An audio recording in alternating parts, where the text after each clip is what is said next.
The Nepal you know ends here. This is not a land of endless green hills, crowded temples, and easy postcard beauty.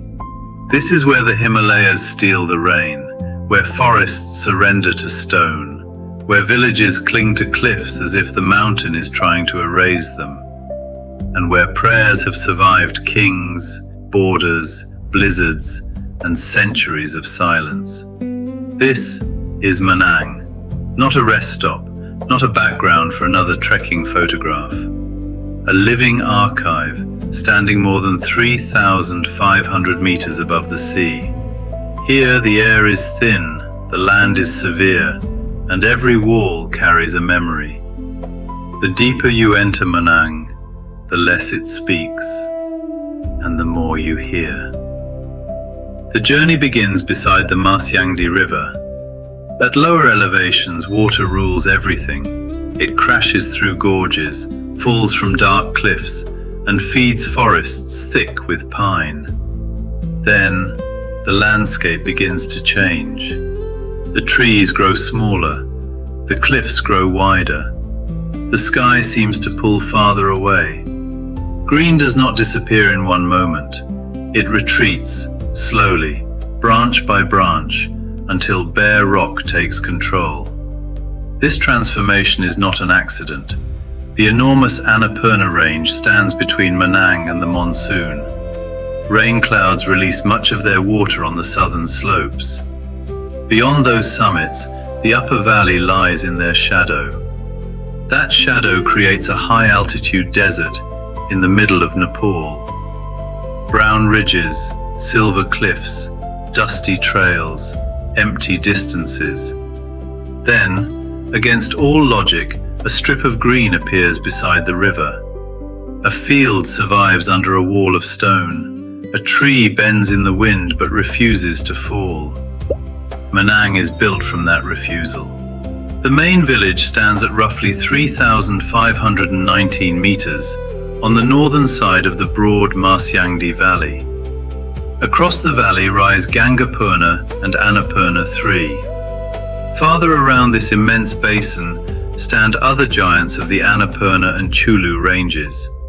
They look close enough to touch. They are not. Distance loses meaning here. A nearby ridge demands half a day. A summit glowing in morning light rises thousands of meters above the village. The mountains dominate every direction, yet Manang has never lived beneath them as a defeated place. People built homes here. They planted barley, buckwheat, potatoes, and wheat. They raised yaks and livestock. They crossed high passes when maps were poor and survival depended on memory. These mountains were never scenery to them.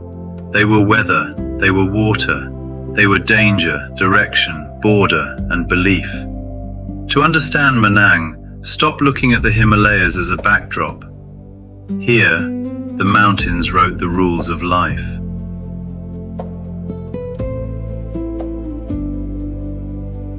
Walk into the old settlements, and those rules appear in every house. The walls are thick, made from local stone, timber, and mud. Small openings hold back the freezing wind.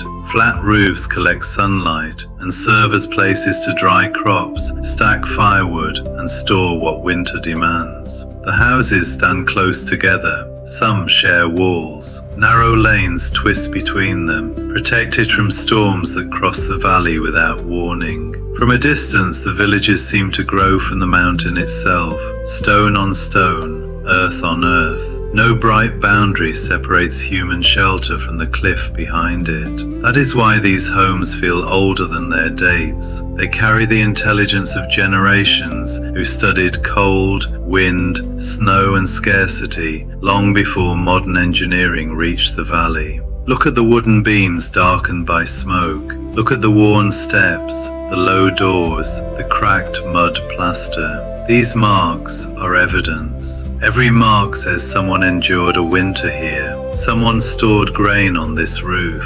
Someone waited at this doorway for a trader, a pilgrim, or a family member returning across the pass. Some doors now remain closed. Newer buildings rise nearby. Metal and concrete slowly replace stone and mud. Time has reached Manang. It simply arrived later than everywhere else. East of Manang village, Bhraka rises beneath pale, fluted cliffs. The settlement is also written as Bhraka or Braga. Its houses climb the slope in tight layers, one roof almost becoming the courtyard of the home above it. At the center stands Bhraka Sangag Samling Monastery, widely known as Bhraka Gompa or Braga Monastery. From the air it looks less like a building and more like a seal pressed into the mountain. White walls break through the grey stone. Red details burn against the dust. Chortens rise above terraces that have watched generations pass below. The monastery is centuries old. Inside, sacred statues, manuscripts, murals, and tanka paintings preserve a religious world shaped by Tibetan Buddhism and the people of the Upper Manang Valley. But age alone does not make this place important. A ruin belongs only to the past. This monastery still belongs to the living. Local families and religious caretakers continue to protect it.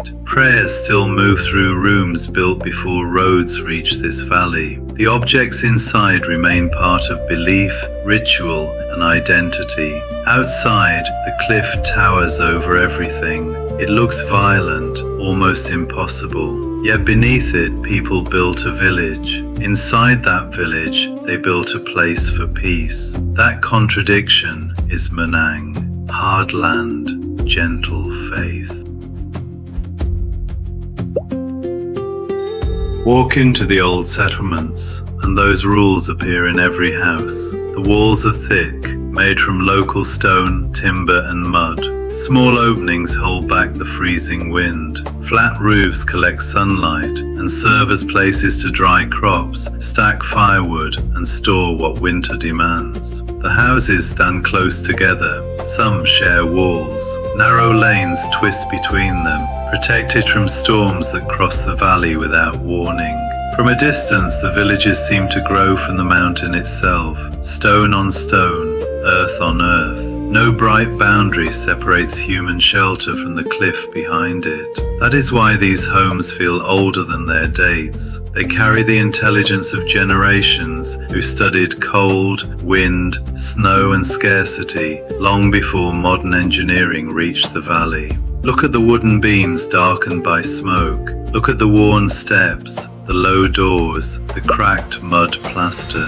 These marks are evidence. Every mark says someone endured a winter here. Someone stored grain on this roof. Someone waited at this doorway for a trader, a pilgrim, or a family member returning across the pass. Some doors now remain closed. Newer buildings rise nearby. Metal and concrete slowly replace stone and mud. Time has reached Manang. It simply arrived later than everywhere else.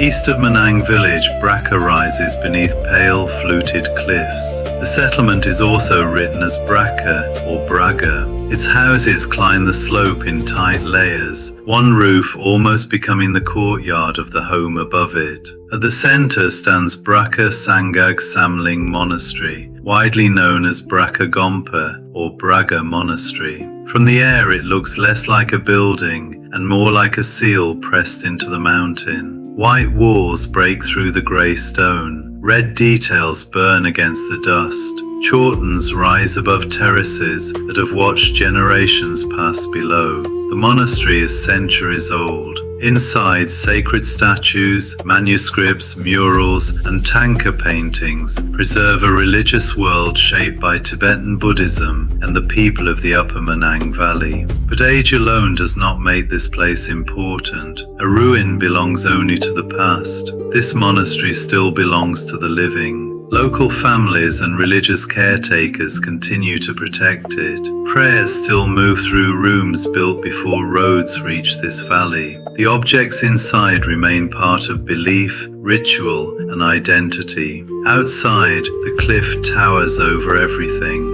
It looks violent, almost impossible. Yet beneath it, people built a village. Inside that village, they built a place for peace. That contradiction is Manang, hard land, gentle faith.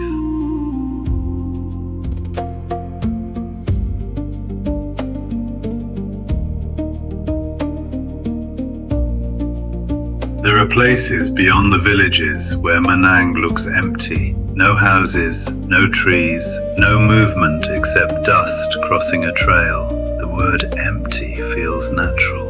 It is also wrong. This desert holds the path of old caravans. It holds grazing grounds, medicinal plants, wild animals, and stories attached to caves, rocks, lakes, and passes. It holds the work of water, wind, ice, and time.